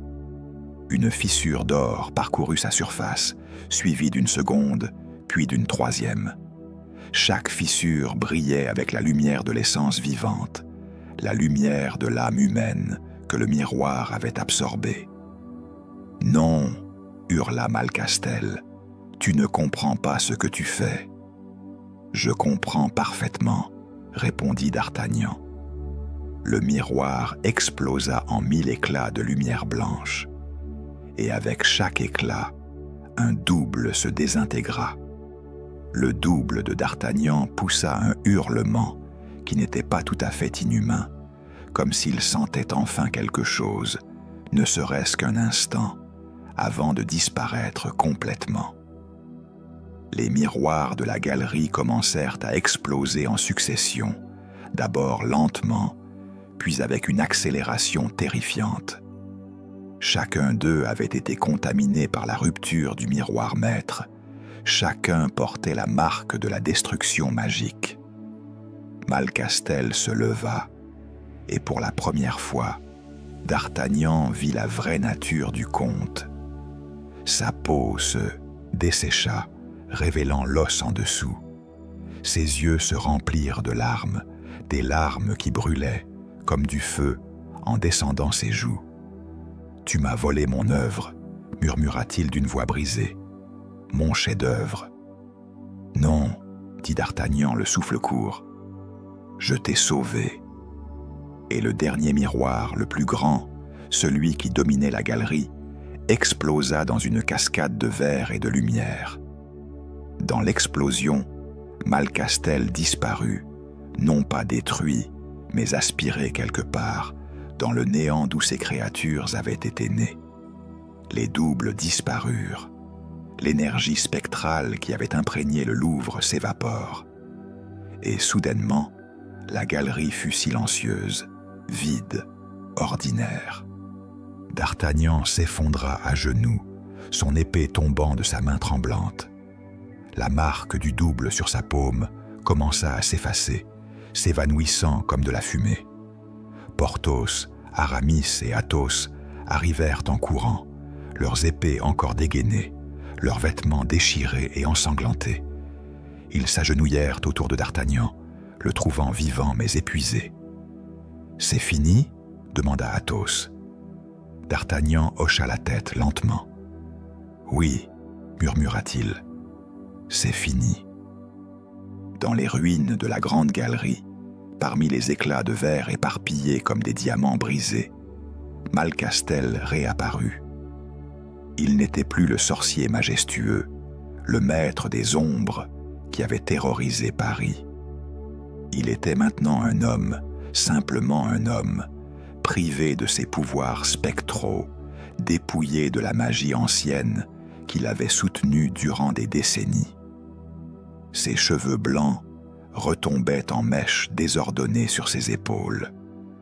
Sa peau était grisâtre, parcheminée, comme celle d'un cadavre qui aurait été animé par la sorcellerie et qui retrouvait enfin sa véritable nature. Et dans ses mains tremblantes, il tenait une lame, l'épée spectrale qu'il avait utilisée pour combattre d'Artagnan. « Non », dit Malcastel d'une voix rauque. « Non, ce n'était pas censé finir ainsi. » D'Artagnan se releva lentement, ses propres blessures le faisant souffrir à chaque mouvement. Ses 3 compagnons se tenaient à côté de lui, formant un mur de compagnonnage et de loyauté que nul sorcier ne pouvait franchir. « C'est fini, Laurent de Malcastel, » dit d'Artagnan. « Abandonne cette lame. » Mais le comte se redressa soudainement, ses yeux étincelant d'une dernière étincelle de folie. « Non, si je ne peux pas avoir mon nouvel ordre parfait, alors personne ne l'aura. » Il se rua sur d'Artagnan, non pas avec le calcul stratégique d'un sorcier puissant, mais avec la rage désespérée d'un homme brisé. L'épée spectrale fendit l'air, visant droit au cœur du Gascon. Mais d'Artagnan était préparé. Il avait combattu trop longtemps, affronté trop de créatures imposées, pour être vaincu par un homme réduit à sa simple essence humaine. Le Gascon pivota avec une grâce aquatique, laissant l'attaque passer à côté. Et avant que Malcastel n'ait pu terminer son élan, d'Artagnan avait désarmé le comte d'un mouvement sec et précis de son épée. L'épée spectrale vola hors de la main de Malcastel et s'écrasa contre le sol, où elle se désintégra en particules de lumière noire. Malcastel tomba à genoux, complètement vaincu. Pas par l'épée, mais par la réalité, par la compréhension soudaine et écrasante que tout était terminé, son grand projet, sa vengeance, ses années d'études, sa vision d'un monde perfectionné. Tout avait disparu. « Gardez-le », ordonna Porthos aux gardes royaux qui arrivaient enfin, leurs armures cliquetant dans le silence retrouvé de la galerie. Pour le roi et la justice. Les gardes s'emparèrent de Malcastel, qui ne résista pas. Il était trop brisé, trop vide. Pendant qu'on le traînait hors de la galerie, son regard croisa celui de d'Artagnan une dernière fois. « Tu ne comprendras jamais, » murmura-t-il. « L'imperfection est la damnation de l'humanité. »« Non, » répondit d'Artagnan doucement. « L'imperfection est son salut. » L'aube se levait sur Paris, quand les 4 mousquetaires émergèrent des marches du Louvre.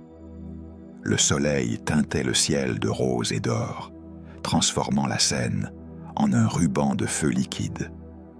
La nuit avait été longue, épuisante, marquée par le sang et la magie ancienne.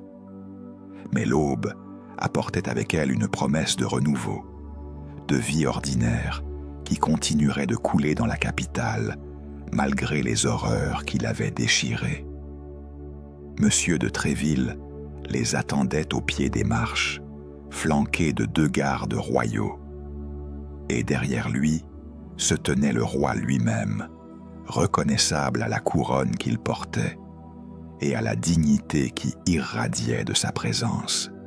« Messieurs les mousquetaires », déclara Louis XIII, son regard se posant particulièrement sur d'Artagnan.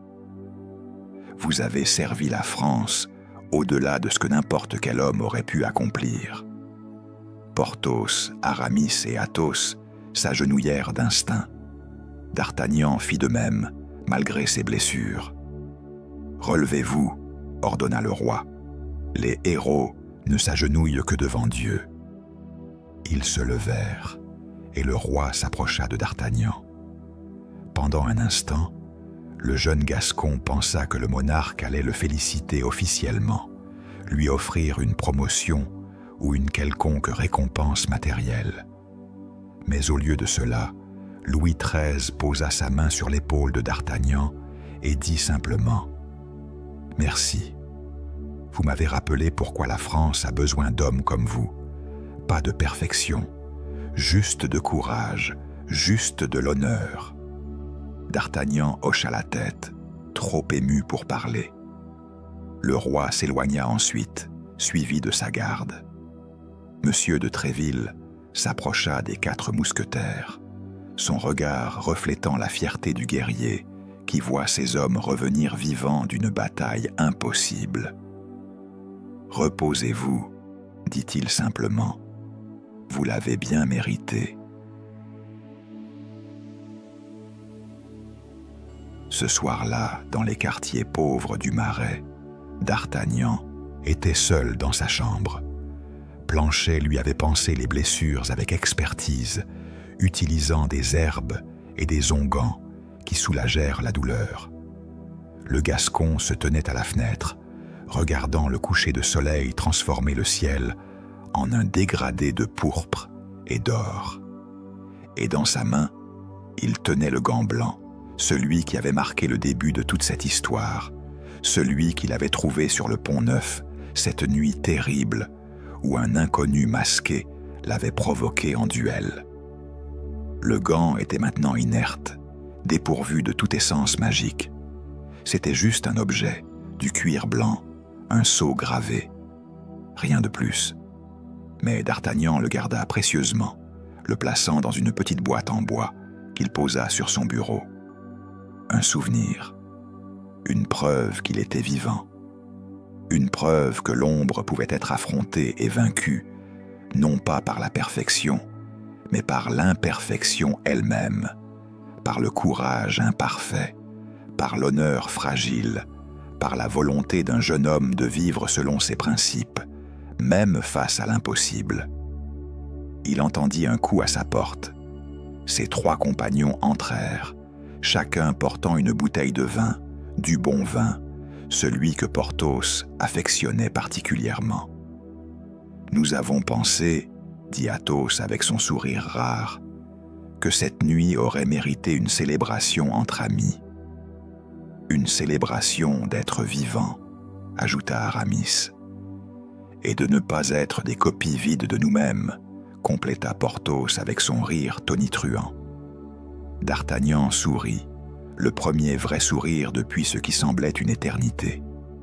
Il leva son verre avec ses compagnons. « À la France, dit-il. « À nos imperfections, dit Athos.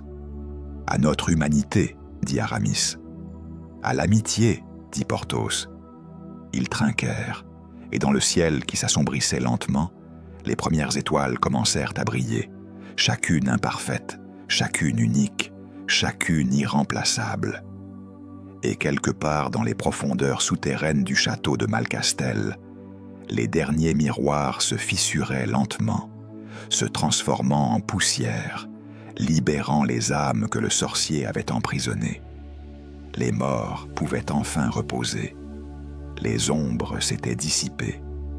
Paris, avec toutes ses imperfections, continuait de vivre.